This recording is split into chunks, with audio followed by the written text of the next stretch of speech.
স্বাভাবিকভাবে আপনি যদি পতনশীল বাজারে বিনিয়োগ করেন তাহলে সেটি আপনাকে আরো ভালো রিটার্ন দিতে পারে, কিন্তু এটা কি এসআইপির ক্ষেত্রেও সঠিক?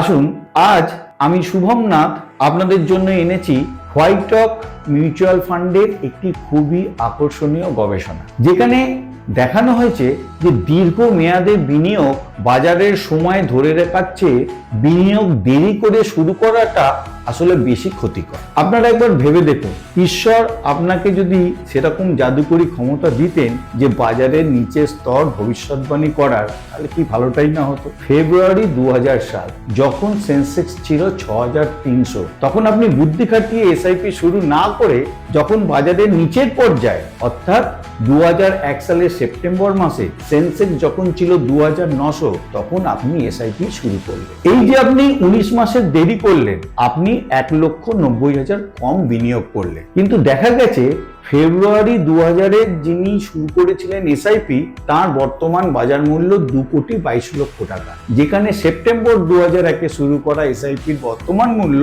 1,80 লক্ষ টাকা। একইভাবে যদি আমরা 2008 সালের আর্থিক সংকটের কথা বলি, তাহলে যদি আপনি জানুয়ারি 2008-এ এসআইপি শুরু না করে বাজারের নিচের পর্যায়ে অর্থাৎ মার্চ 2009-এ যখন সেন্সেক্স ছিল 10,000-এর কাছাকাছি, তখন যদি এসআইপি শুরু করতে, তাহলে যেখানে আপনি 1,40,000 কম বিনিয়োগ করেছিলেন, সেখানে জানুয়ারি 2008-এ এসআইপি মূল্য আজকের দিনে 58 লক্ষ, আর মার্চ 2000-এ এসআইপির মূল্য 50 লক্ষেরও কম। তাহলে বন্ধুরা, বলবো এসআইপি সম্পর্কে 4টি গুরুত্বপূর্ণ বিষয় মনে রাখবে। সফল এসআইপি ডিপেন্ড করে কত আগে আপনি এসআইপিটা শুরু করছেন, 1। 2 নম্বর, নিয়মিত বিনিয়োগের শৃঙ্খলা বজায় রাখতে হবে। 3, দীর্ঘমেয়াদে বিনিয়োগ ধরে রাখার উপর নজর রাখতে হবে।